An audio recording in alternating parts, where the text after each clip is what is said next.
guys, kali ini ketemu Mama Lia. Biasanya kalau di channel yang sudah atau video sebelumnya kita selalu tampilin tentang traveling atau tentang kegiatan anak-anak.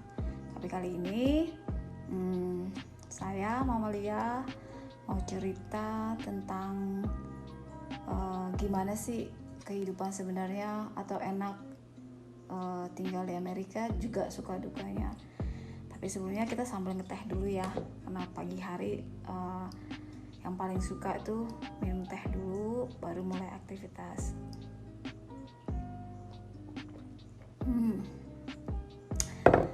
Ya, suka duka tinggal di Amerika hampir 12 tahun itu banyak suka, banyak dukanya juga. Jadi semuanya seimbang.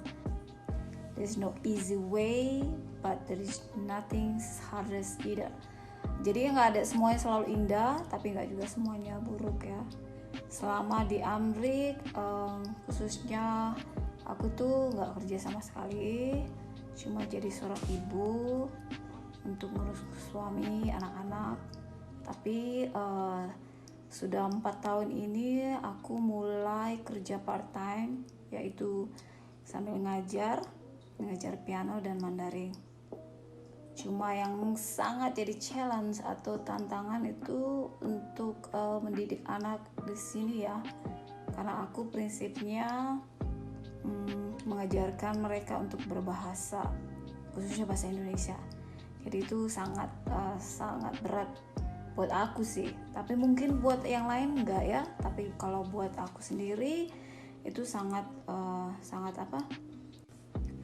dan hal yang paling menantang, gimana kita cara mendidik anak dengan berbahasa Indonesia itu. Mereka dimulai dari umur sejak usia berbicara ya. Jadi hal itu sebenarnya nggak terlalu susah, karena aku mulainya mengajarkan mereka dengan cara berbicara setiap hari. Tetapi yang jadi suatu tantangan buat aku sendiri, karena di sini aku nggak punya komunitas khususnya untuk orang Indonesia. Jadi pada intinya antara komunikasi itu antara anak dan aku sendiri. Jadi kebayangkan gimana harus mengatur agar anak-anak itu mau disiplin. Ya, disiplin itu memang tidak hanya terjadi pada anak-anakku saja. Itu termasuk aku juga. Karena contoh hal yang pertama itu tiap pagi aku selalu bilang selamat pagi, yang kedengarannya untuk kita itu kayaknya gampang ya. Tapi kalau untuk mereka itu hal yang sangat asing, khususnya untuk suamiku. Jadi ya seperti itu. Dari kecil aku sudah mengajarkan mereka untuk mengucapkan selamat pagi, dan atau cara-cara yang hal simple tapi intinya mereka mengikuti. Itu salah satu hal yang paling susah aku jalani selama di Amerika, untuk mengajarkan bagaimana cara berbahasa Indonesia dengan anak-anak. Tapi kalau semuanya dibawa dengan suasana santai, anak-anak suka, perlahan-lahan waktu mereka bisa terima juga. Jadi mereka seperti terbiasa bahwa kalau sama maminya harus bahasa Indonesia, dan otomatis sama dedinya atau orang lain mereka berbahasa Inggris. Nah, pada dasarnya memang dibutuhkan keuletan dan juga kesabaran, khususnya kita sebagai orang tua. Di sini yang intinya adalah aku sendiri sebagai seorang ibu, di mana harus konsisten untuk mau berbicara bahasa Indonesia. Dan aku punya cerita yang waktu awal-awalnya itu ditentang oleh mertua ya, karena mereka khawatir anak-anakku itu tidak bisa berbahasa Inggris sama sekali. Tapi berjalannya waktu, mereka dengan sendirinya bisa beradaptasi, terus tahu membedakan dengan siapa mereka berbahasa Indonesia dan juga dengan siapa mereka berbicara bahasa Inggris. Senang sekali sekarang, saya senang ya karena mereka bisa berbicara dengan adik-adikku sendiri yang kebetulan orang Indonesia asli, dan juga untuk berbicara dengan sepupu ataupun teman-teman setiap kali kita berkunjung ke Indonesia, dan itu salah satu keuntungannya. Terus hal yang kedua, suka dukanya tinggal di Amerika selama hampir 12 tahun, yaitu yang satu yang aku sampai sekarang belum bisa, yaitu kalau sistem mereka kayak tapi ini memang untuk ini ya, orang-orang bule yang kayak kalau ketemu harus cipikas ya. Kalau bertemu dengan teman ataupun saudara, mereka memang sudah kebiasaan itu cipika-cipiki kiri, pipi kanan pipi kiri. Waktu awal-awalnya sih aku sempat kaget ya, karena kita kalau di Indonesia untuk bertemu dengan orang yang kayaknya belum kenal itu, untuk berpelukan pun merasa canggung. Tapi kalau di sini itu merupakan suatu tradisi yang saya yakin sih semua orang kayak menganggap itu biasa ya. Tapi kalau buat aku sih enggak, kayak masih rancu ya. Walaupun sampai sekarang, kayak contohnya kalau ada teman suamiku ketemu gitu, langsung mereka peluknya, aku kayak gini, loh kok baru kenal gitu. Tapi itu kebudayaan yang mereka sudah terbiasa, jadi merupakan sesuatu yang bukan aneh. Cuma kalau buat aku sendiri itu kayaknya masih aneh.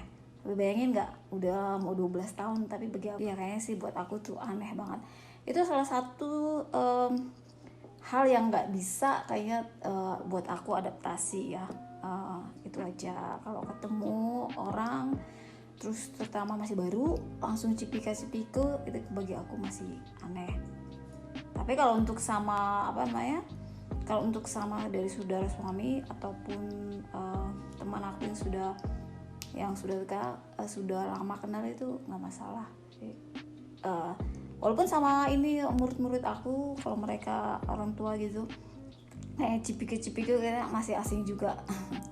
itu mungkin secara personal itu aku sendiri ya, tapi mungkin kalau orang lain sih enggak kali ya, mungkin itu cuma aku. Terus ketiga hal yang tersulit buat aku yaitu tentang makanan. Kalau aku sih tipenya memang tipe Indonesia banget ya, makan tuh harus tetap ada nasi ataupun ikan. Jadi yang aku tetap makan nasi, tetap masih karena itu. Cuma kadang-kadang kalau lagi suka pingin banget makan sesuatu gitu, makanan khas kita, terus aku kayak pingin, terus nggak bisa bikin, terus udah gitu nggak bisa beli. Karena aku tinggal di Michigan, yang di Manistee, yang memang kota kecil, yang dikatakan penduduk pendatang itu pun sangat sedikit ya. Bahkan untuk orang Asia seperti aku itu bisa dihitung jari.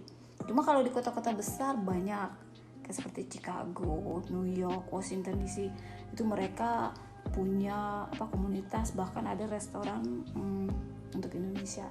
Jadi itu aja yang makanan yang kadang-kadang, jadi kalau pingin banget itu nggak bisa banget, itu yang jadi suatu tantangan buat aku. Terus yang terakhir itu musim, yang sampai sekarang tuh kalau musim salju, namanya orang Indo tetap ya di tulang-tulang berasa banget. Jadi itu kalau musim salju itu pasti pakaian itu pasti akan numpuk di badan, dengan istilahnya itu berlapis-lapis. Kalau orang sini mungkin cuma satu layer atau satu, sebenarnya kalau aku tuh bisa 3, bisa 4. Itu juga pun kadang-kadang masih merasa ini ya, masih dingin.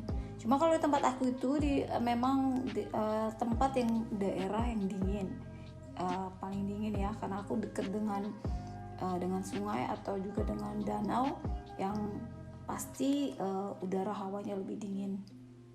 Kemudian mengenai hal yang lain sih enggak ya. Maksudnya yang lain itu dalam arti kata, kalau di sini aku bawa mobil sendiri, nggak ada ojek, ataupun tidak punya pembantu. Cuma memang umum kalau di Amerika itu kita semua melakukannya sendiri, bersihin rumah sendiri, terus apapun itu dilakukan sendiri. Itu semuanya kayaknya sudah umum ya untuk orang yang tinggal di sini, dan buat aku juga itu berlaku. Terus hal yang aku suka di sini yaitu lebih udara bersih, karena aku besar di Jakarta yang otomatis banyak polusi juga, macet. Jadi itu yang nggak aku rindukan dari Jakarta. Tapi pasti yang aku rindukan dari Indonesia yaitu makanan. It's always the best of the food. Iya. Jadi intinya pengalaman suka duka tinggal di sini ya, ada duka dan juga ada sukanya. Tapi yang aku tetap yang satu jadi kebanggaan aku sebagai darah Indonesia, anak-anakku masih tetap mengerti akan budaya Indonesia sendiri, terus mau belajar tentang budaya Indonesia sendiri ya, maksud aku budaya ibunya. Jadi itu hal yang aku bangga ya sebagai Indonesia yang merantau di negara orang, tidak melupakan budaya orang tuanya atau ibunya, dan itu hal yang sangat membanggakan. Terus apalagi ya, banyak hal yang aku bisa cerita tentang suka duka selama tinggal di Amerika ya, banyak sekali. Jadi kita sambil ngeteh dulu ya.